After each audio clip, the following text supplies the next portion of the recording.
السلام علیکم ورحمۃ اللہ وبرکاتہ۔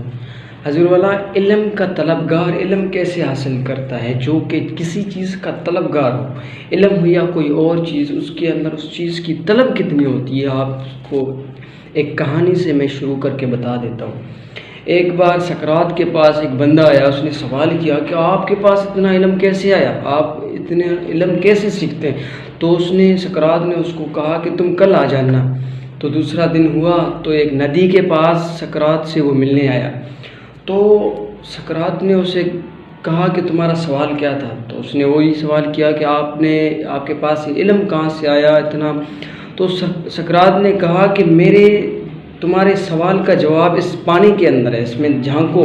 تو اس نے دیکھا، اس نے کہا، سقراط نے اس کو کہا کہ اپنے سر کو اور نیچے کر۔ اس نے اور نیچے کیا تو سقراط نے اس کے سر کو دبوچ کر پانی میں ڈبو دیا۔ تو تھوڑی دیر تک آخری ٹائم تھا اس کی سانسوں کی، تو اس کو وہاں سے نکال دیا۔ تو اس نے پوچھا کہ جب تمہارا جو سر تھا پانی میں تھا، ڈوبا ہوا تھا، تو اس وقت تمہاری کیا خواہش تھی؟